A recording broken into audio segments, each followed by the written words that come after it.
교회를 한자로 쓸 때에 가르칠 교, 또 모일 회 이렇게 표기를 합니다. 이 말의 뜻은 아마 세상 사람들이 볼 때에 우리나라에 교회가 들어오고 복음이 들어와서 사람들이 모이고 예배드리는 모습을 보고서 교회는 함께 모이는 곳이다. 성경적으로 정확하게 표현한 방법은 아니지만은 아마 이렇게 표기하는 것이 교회를 나타내는 가장 적절한 용어라 그렇게 생각한 것 같습니다.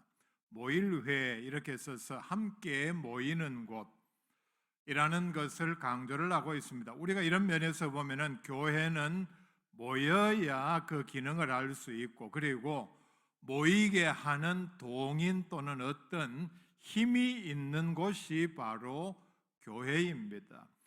교회에서 예배를 통해서 또 하나님의 말씀을 들음으로 하나님의 은혜를 또 위로를 체험을 합니다. 이렇게 해서 경험한 성도들이 계속해서 교회에 모이게 되고, 또 각자가 기도하는 것보다 합심해서 기도할 때에 하나님의 함께 하심이 응답이 더 크게 나타난다는 예수님의 약속의 말씀에 따라서 이런 것을 체험하면서 혼자 기도하는 것보다, 또 혼자 예배 드리는 것보다 함께 할 때에 능력이 더 나타난다. 모이게 하는 것이 바로 교회입니다. 그래서 히브리서 10장 25절에 모이기를 피하는 어떤 사람들의 습관과 같이 하지 말고 오직 권하여 그 날이 가까움을 볼수록 더욱 그리하자 말씀을 합니다.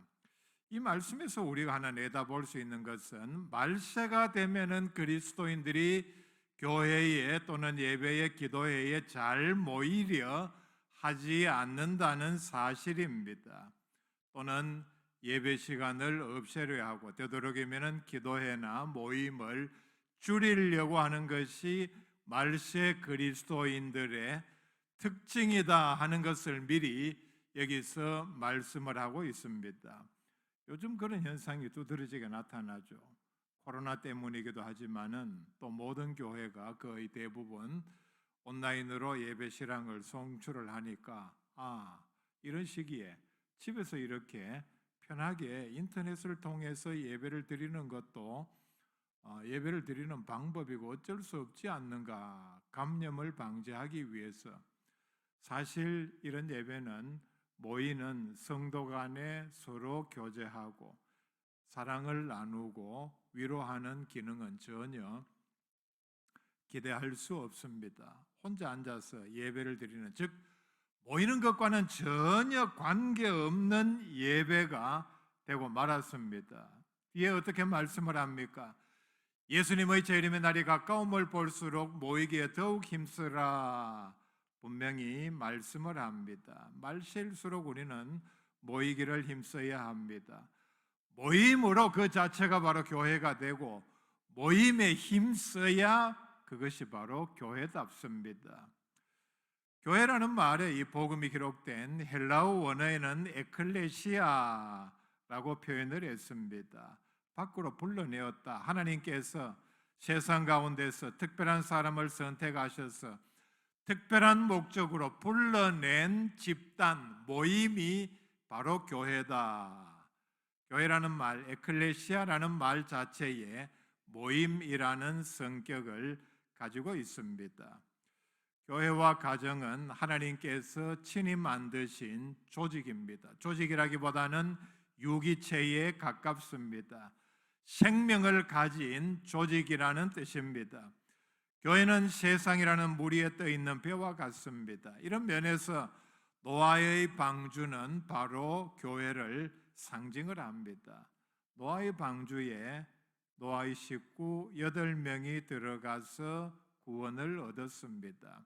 세상 모든 사람들이 방주 밖에서 홍수 가운데서 심판당해서 죽는 가운데서도 노아의 식구 8명은 살아남았습니다. 그리고 이 8명은 한 가족이었습니다.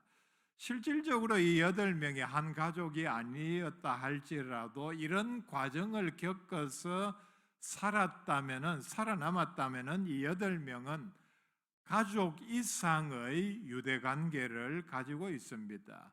이만큼 하나님께서 특별히 선택해서 살아남은 소수의 숫자가 또 은혜를 입은 사람이 있을 수 있겠습니까? 이런 면에서 보면은 가족 이상의 유대 관계를 가진 사람들입니다.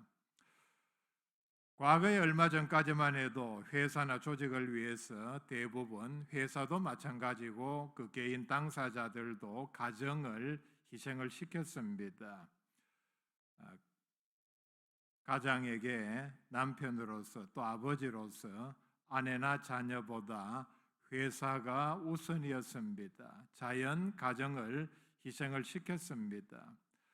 만약에 어떤 개인이 회사에 가서 공공연히 회사보다 나는 가정이 더 중요합니다. 회사 일보다 나는 내 자녀들 돌보는 일이 더 중요합니다. 이렇게 말하고 행동하면은 부적격자 취급을 했습니다. 그런데 이제 시대가 조금 바뀌면서 점차적으로 가정의 중요성을 발견을 하고 배려하는 분위기로 이렇게 바뀌고 있습니다. 세상에 많은 조직이 있습니다. 이런 조직에 비해서 가정이라고 할 때에 우리가 제일 먼저 어떤 것을 떠올립니까? 친근함, 평안함, 세상 어디에서도 얻을 수 없는 온화함, 그리고 안식, 사랑, 따뜻함을 느낍니다. 그런 노래가 있죠. 세상 즐거운 곳에서는 날 오라 하여도 내 쉴 곳은 안식을 얻을 곳은 가정밖에 없다. 세상에 화려하고 그리고 좋은 장소들이 얼마나 많이 있습니까? 좋은 음식이 있는 곳도 있고 많은 훌륭한 어떤 즐길 거리가 있는 그런 장소는 얼마든지 있습니다. 그런데 반해서 가정은 비록 집이나 모든 시설, 음식까지 초라하다 할지라도 정말 이 많은 장소 가운데에서 가서 편히 쉬고 안식을 얻고 쉼을 얻을 수 있는 곳은 가정밖에 없습니다. 우리가 이런 면에서 보면은 교회는 바로 가정과 같아야 합니다. 가정은 또 작은 교회가 되어야 합니다. 가정은 어떠해야 하느냐? 교회와 같은 분위기여야 합니다. 예수님께서 가정의 주인이 되고 그리고 교회처럼 하나님의 말씀 중심으로 늘 기도하며 그리고 여러분 가정에서 어떤 말들이 어떤 소리가 제일 많이 울려나야 합니까? 유튜브로 여러분 집에서 하나님의 말씀을 많이 듣습니까? 얼마든지 들을 수 있는 시대가 되었습니다. 이런 하나님의 말씀들이 하나님의 위로의 음성들이 가정에서 울려나야 합니다. 교회와 같은 기능을 가져야 한다는 뜻입니다. 그리고 교회는 조금 더 넓은 의미에서 가정과 같은 안식 그리고 평안함, 사랑을 얻을 수 있어야 합니다. 가정과 같은 교회가 되어야 한다는 뜻입니다. 그리고 교회와 같은 가정이 되어야 합니다. 우리가 이런 면에서 교회의 가장 중요한 목적 기능 가운데 하나가 서로 모이는 것 그 자체가 모이는데 힘쓰는 그 자체의 교회의 가장 중요한 기능이 있다 말씀을 드렸는데 가정도 마찬가지입니다. 가정은 함께 할 때에 온전한 가정의 기능을 담당할 수 있습니다. 시대가 많이 변했기 때문에 가정 식구들이 구성원들이 다 한자리에 모이기 어려운 때입니다. 특별한 일이 있을 때나 명절 때 이렇게 함께 모이는데 이러다 보니 가정의 식구들이 먼 거리에 이렇게 많이 떨어져서 지내는 경우가 많습니다. 얼마 전 신문에 난 기사를 보니까 혼자 지내는 것도 고독한 것도 우리의 건강에 술이나 담배만큼 아주 좋지 않은 영향을 끼친다는 기사를 봤습니다. 가정의 식구들은 되도록이면은 함께 모이고 함께 지내는 시간을 가져야 합니다. 우리의 현실은 어떻습니까? 식구들하고는 잘 안 모이죠. 식구들하고는 중요한 일을 하지를 않으려고 합니다. 또는 오락이나 즐거운 일들을 하지 않으려고 합니다. 오죽했으면 이런 우스갯소리가 있습니까? 식구들끼리는 그런 거 하지 않는다. 식구 아닌 다른 사람들하고 함께 만나서 많은 시간을 보내고 즐거운 시간을 갖고 많은 돈을 쓰고, 이것은 아주 잘못된 일입니다. 오늘 읽어드린 말씀 가운데 보면 아굴라와 브리스가의 가정을 소개를 하고 있습니다. 이 가정은 사도행전 18장에 중점적으로 소개를 하고 있습니다. 아굴라와 브리스가 가정은 성경에 나오는 대표적인 모범 가정입니다. 바울이 고린도 교회를 세울 때에 이 가정은 결정적인 도움을 주었습니다. 그리고 이후에도 매우 중요한 역할을 했습니다. 바울과 함께 천막을 만드는 일을 하며 바울의 선교 사역을 도왔습니다. 잠깐 도운 것이 아니라 계속해서 오랫동안, 그리고 바울이 가는 곳마다 따라가면서 하나님의 일에 동참하고 도왔습니다. 바울과 함께 에베소에 가서 아볼로를 가르칠 정도로 아굴라와 브리스가 이 가정은 성령 충만했고, 그리고 하나님의 말씀에 정통했습니다. 선교사에게 헌신적으로 도운 교회였습니다. 19절 말씀 뒷부분 한번 볼 수 있기를 바랍니다. 아굴라와 브리스가와 그 집에 있는 교회가 주 안에서 너희에게 간절히 문안하고, 아굴라와 브리스가의 집에 교회가 있다, 이렇게 말씀을 합니다. 이 가정에 교회가 있는 연유에 대해서 조금 설명이 필요합니다.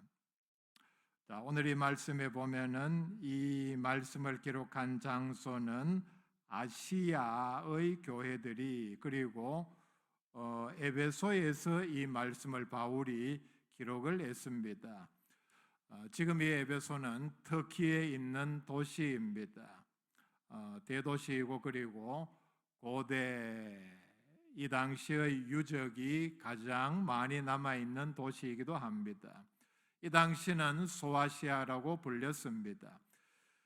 에베소에 이렇게 바울이 와서 하나님의 말씀을 전하면서 또 대도시였고, 그리고 오랫동안 하나님의 말씀을 전했기 때문에 성도들이 많이 늘어났을 것입니다.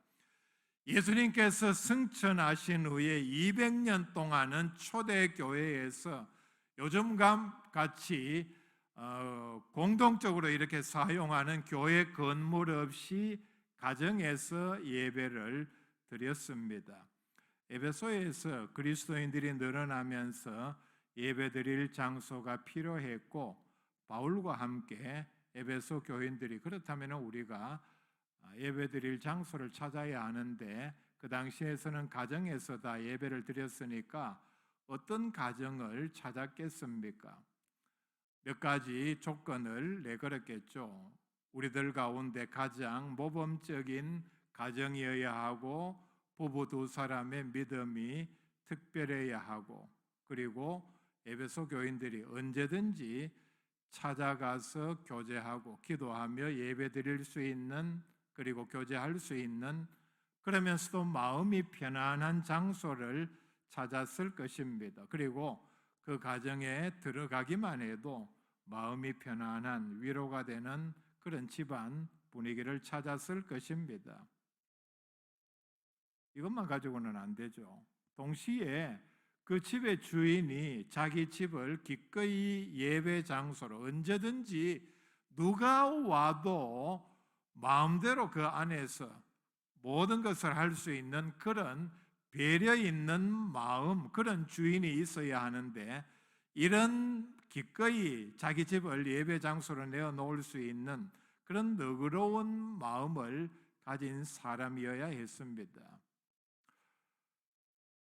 얼마 전에 대구에 가정에서 예배 드리는 그런 교회가 있다 해서 모임을 가지는 자리에 제가 찾아가 봤습니다.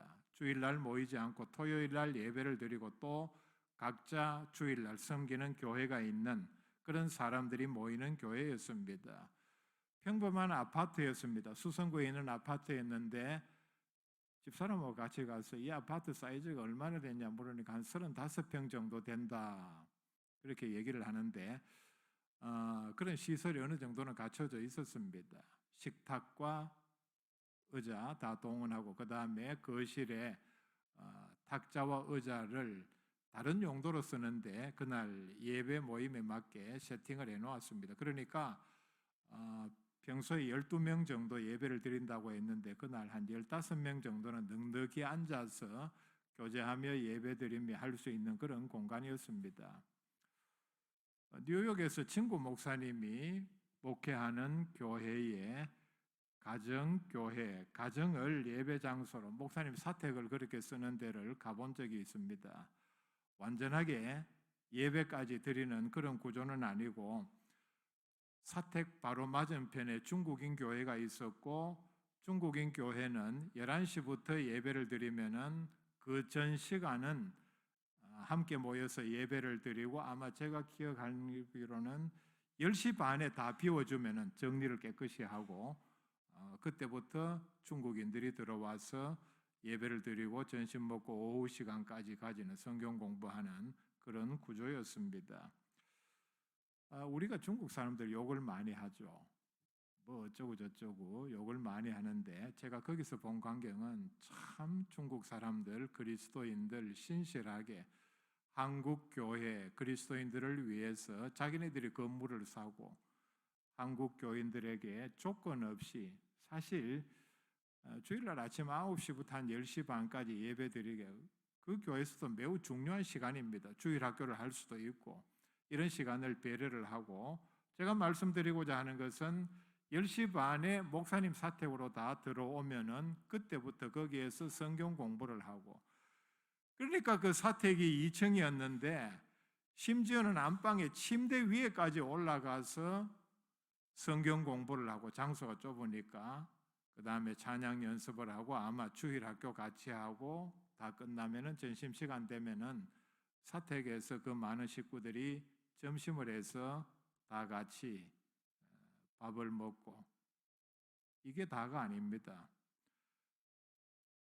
제가 그 집에 며칠 있다가 학교로 왔는데 보니까 주중에 시도 때도 없이 청년들, 학생들, 그 다음에 뉴욕에 공부하러 온 한국의 학생들 어떤 사람이 형편이 좀 되는 사람이 소고기를 많이 이렇게 사다가 목사님 냉장고에 그냥 넣어두면은 교인들이 주중에 아무 때나 시도 때도 없이 와서 샤워하고 냉장고 열어서 자기 마음대로 고기 볶아서 밥 해가지고 요리해 먹고 나가고 이런 구조였습니다.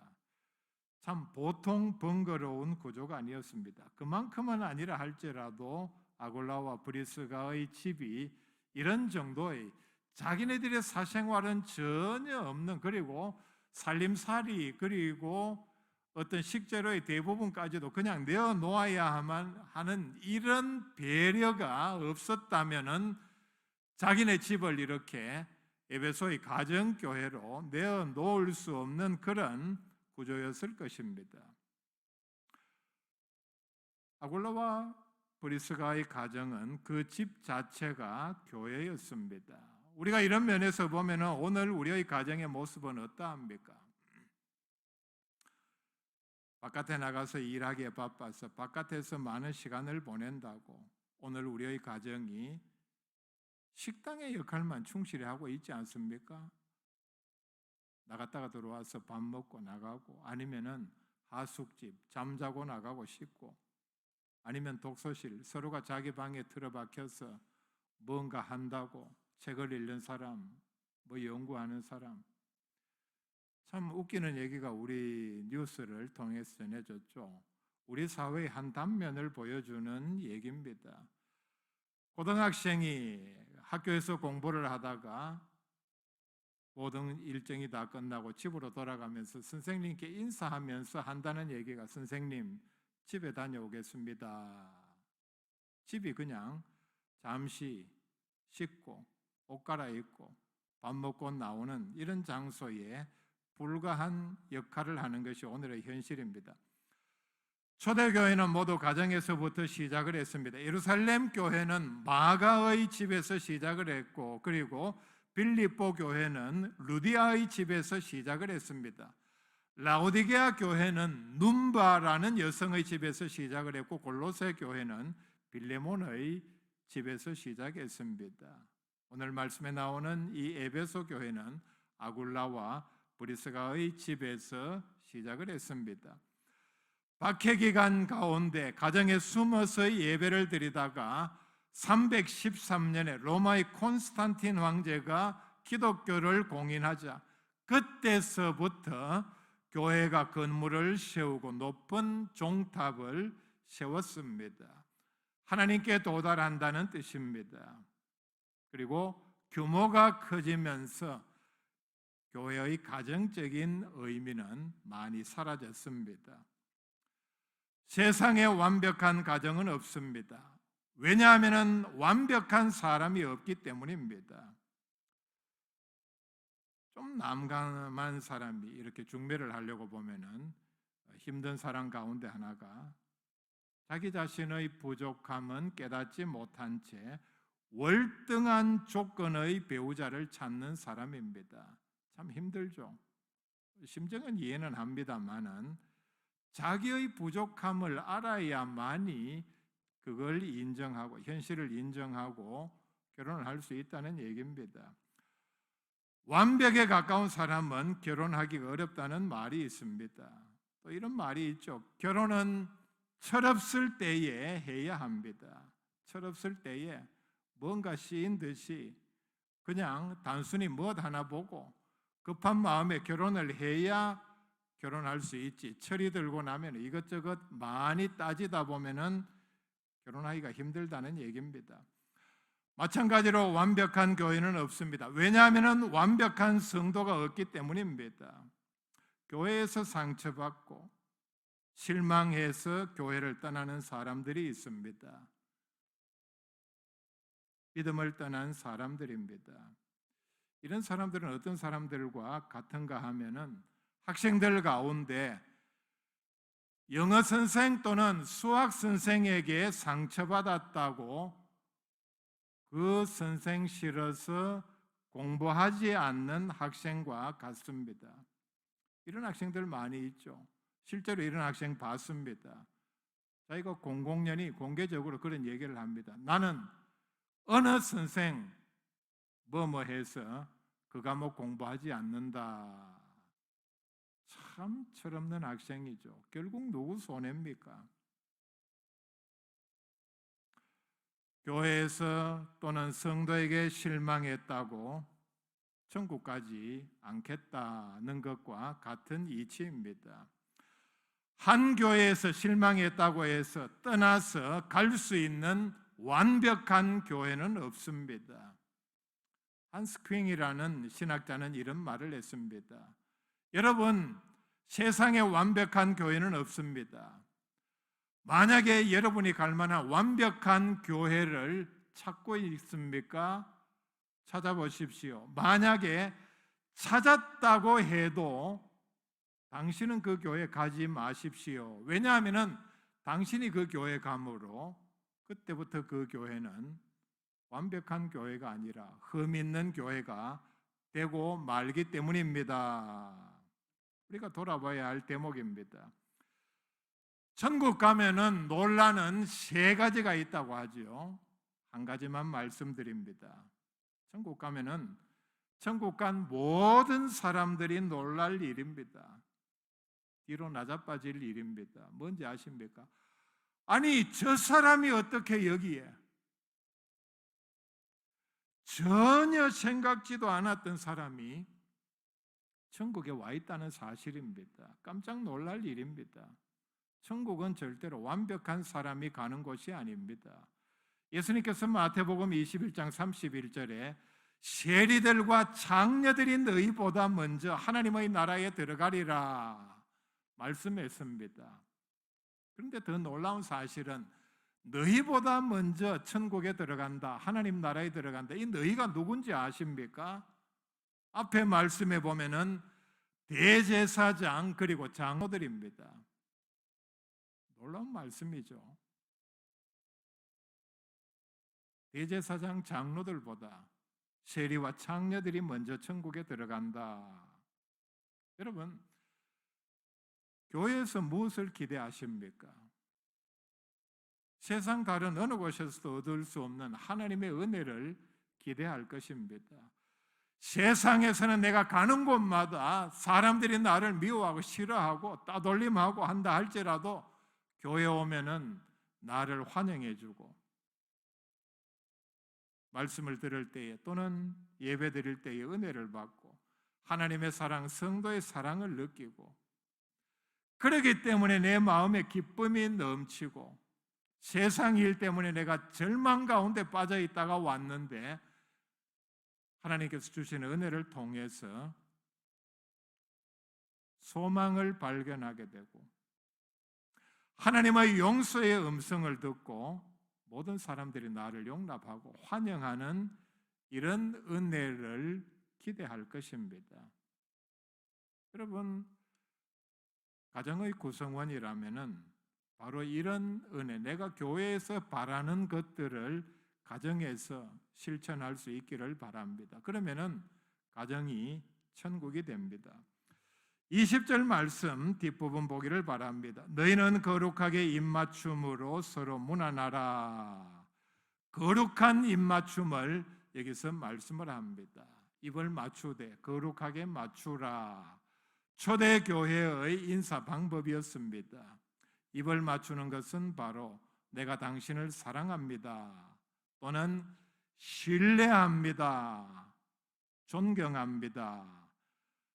나는 당신과 이만큼 친밀한 사이입니다.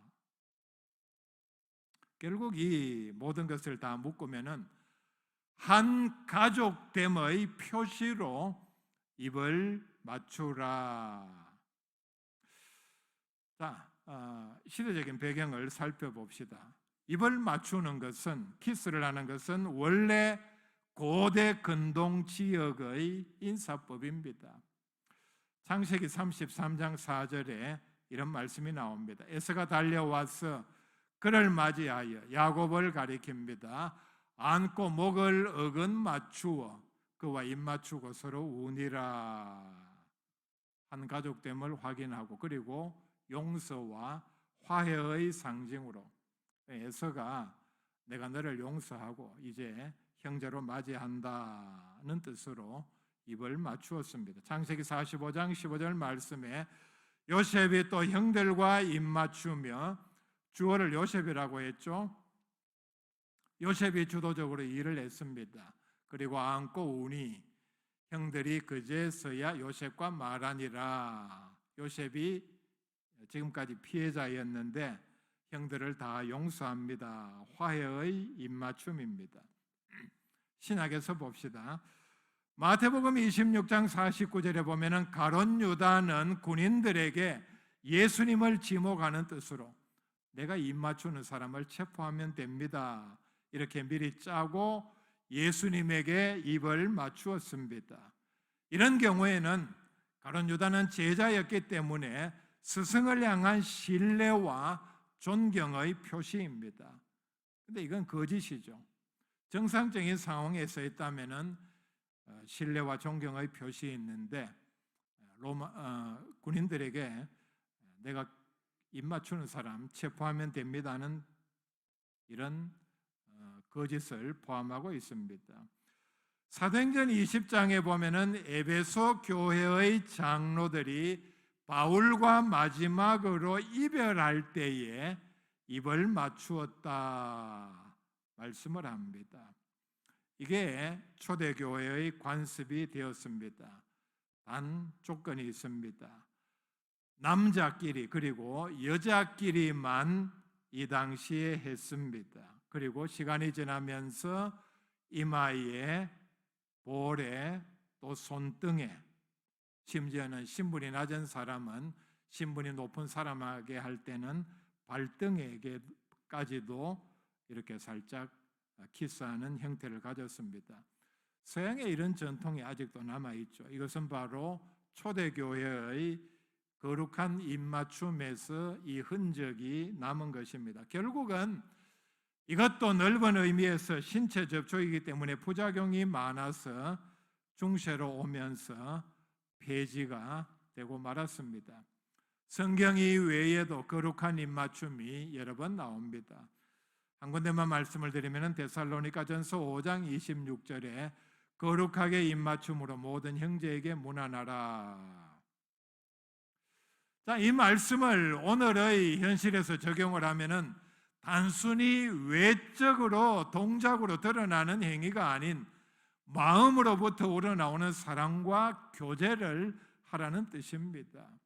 그리고 성도 간의 기쁨과 슬픔을 함께 나누는 삶을 살아라는 뜻입니다. 그리고 거룩한 교제를 하라.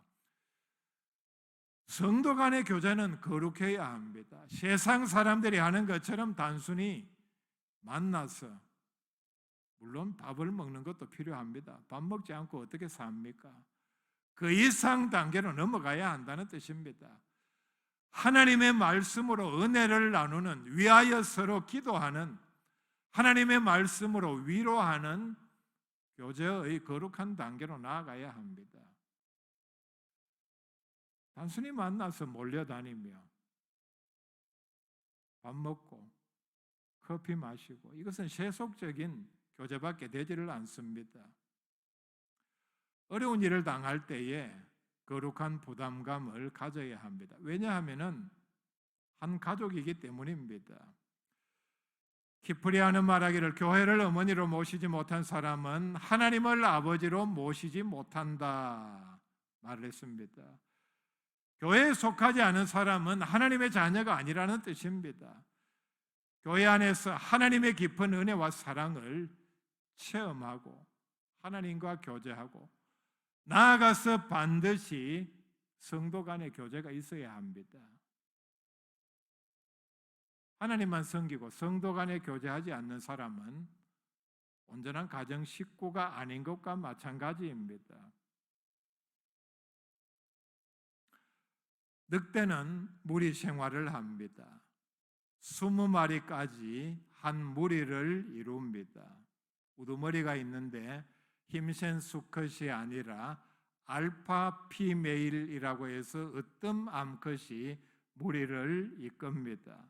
집단으로 생활하면서 사냥을 하고, 그리고 늑대는 엄격한 위계 질서가 있습니다. 사냥을 함께 공동으로 협동해서 하지만은 먹을 때는 반드시 서열을 따집니다. 늑대가 이렇게 집단으로 사냥을 할 때에 워낙 치밀하고 집요해서 사람들은 매우 사악한 짐승이라고 생각을 해서 미국의 경우에 서부에서는 목장의 짐승들을 보호하기 위한 목적도 있었지만은 보이는 대로 다 쏴 죽였습니다. 그래서 서부 지역에서는 한때 늑대가 멸종을 하고 말았습니다. 그런데 사람들이 이렇게 집단 생활을 하는 늑대를 관찰해 보니까 놀라운 광경이 발견이 되었는데, 새끼에게 젖을 먹이던 어미가 사냥 중에 아니면 다른 짐승에게 공격을 당해서 죽으면은 다른 어미가 자기의 젖을 그 새끼에게 먹여서 키운다는 사실을 발견을 했습니다. 놀라운 광경이죠. 이것은 대표적인 경우입니다. 무리 생활을 하는 많은 경우의 짐승, 심지어는 곤충까지도 보면은 공동으로 이렇게 새끼를 먹이고 양육하는 그런 경우가 많이 있습니다. 우리에게 교훈을 주는 대목입니다. 교회는 가정과 같은 기능이 반드시 있어야 한다는 것을 우리에게 말씀을 합니다. 우리는 모두가 다 한 가정의 식구들입니다. 영적으로 모두가 다 아브라함의 후손입니다. 천국의 구성원들이기도 합니다. 우리 모두 사랑하며 신뢰하는, 그리고 교제하는 귀한 가정 식구들이 다 될 수 있기를 바랍니다.